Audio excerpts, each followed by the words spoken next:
Hi, I'm Heather from here booktubes, and today is my Kindle Unlimited TBR, all of the books that I currently have checked out from Kindle Unlimited. Pretty excited for this one because I do have quite a few holiday romances, so this is also kind of my holiday romance TBR, but I do have some things if you are not planning on reading any holiday romances. I will say, you're probably going to hear my kids. They're supposed to be quiet. They're not going to because they're playing a game that they're always like hyped into. Children are childrening, and that's just part of life. But I already did my makeup, already got ready, so I'm filming this. We are just gonna have to deal. My top priority holiday romance is Spiked Hot Chocolate by Rilzy Adams. This is 86 pages. I am going to include the page count since I know that really affects what I am going to be reading when it comes to holiday romances. So I'm gonna let you know as well.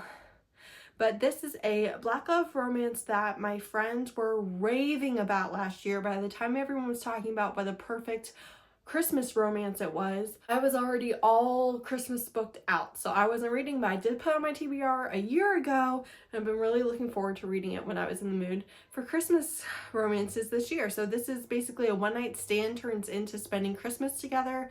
And I know that my friend said that it had like all of the Christmas activities and everything that you would want for a steamy, cozy Christmas novella. Next one is That One Night, which is Jacksonville Rays 0.5 by Emily Rath. This is 124 pages. It is a prequel novella of a Why Choose Hockey romance that's really popular. This one, editing me here to say that the novella is actually including like a big part of the first part of the main book.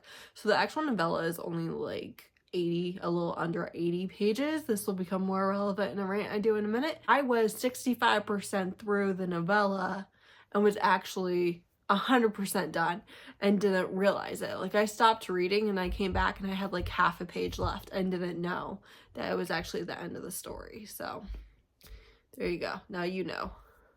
Two of them, but it is like a previous hookup before that book starts. And then that is because I have committed to reading Pucking Around, which is Pucking Around #1 by Emily Rath, in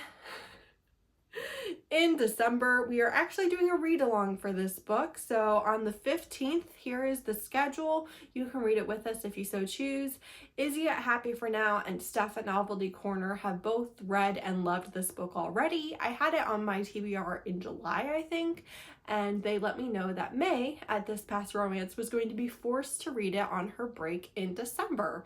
And I was like, oh great, I'll just read it then too. And this was kind of born. So there's a bunch of us reading it. I about lost my mind when I heard that there was 105 chapters in this book. 105 chapters. It's a 756 page book. 756 pages. I'm telling you, if Steph and Izzy didn't love it so much, I wouldn't be touching this with a 10-foot pole at all whatsoever. How can it be good? And yet they love it, so it must be, because I trust them with my very life. So that being said, if you put the prequel novella, which is 124 pages, and the actual novel, which is 756 pages together, you get 880 pages. 880 pages in December during the holiday season. We are reading the prequel novella on our own time in the couple of weeks before the 15th. So I want to read this basically immediately because I don't want to have to go straight from it into the actual read along. So if you want to join us, feel free, that's happening. Next is The Holly Dates by Brittany Cherry, which is like the rom-com name for Brittany C. Cherry, who Brie and Love and Words absolutely adores. So I've heard non-stop amazing things about her writing. However, she is known for gut-wrenching, heartbreaking, emotional reads, and I don't want to be emotionally devastated.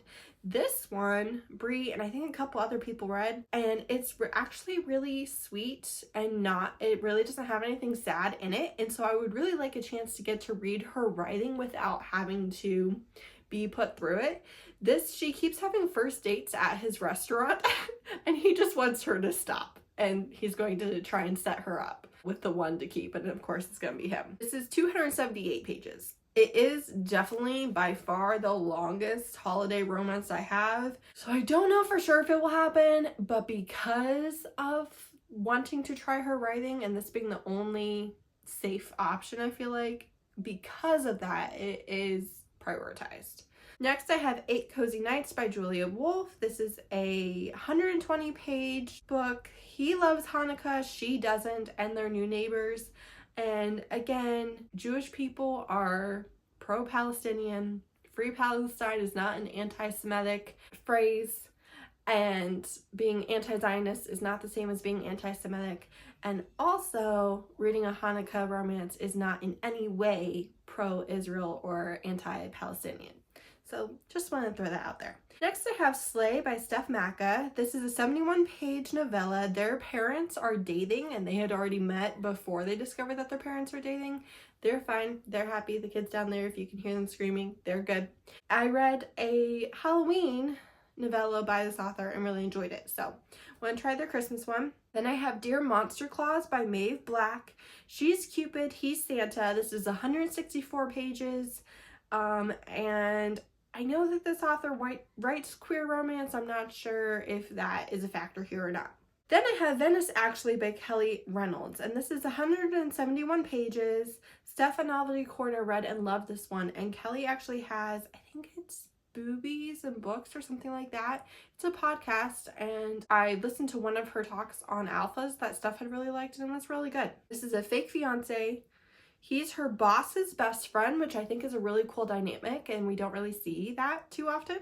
He's sunshiny anxiety, she's prickly, pansexual. He's had a crush on her forever. I think that it sounds really good. It's also high heat, low angst. Then I have Snowden with a Dragon, a cozy holiday monster romance by Sara Ivy Hill. This is 80 pages. He's her stalker, respectfully, and they're snowed in a cabin after her recent breakup. Then I have Claiming Mrs. Claus by Armin Virtues. I do really like this author. This is 90 pages. The Clauses, Santa and Mrs. Claus, have a platonic marriage, and then there's I think it's elves.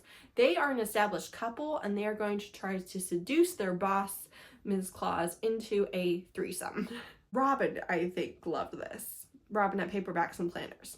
Then I have Feast by Tanzania Glover. This is 52 pages. She is a virgin college student, and she is pursuing a senior and is taking her opportunity. And maybe she's teased him a little bit too much.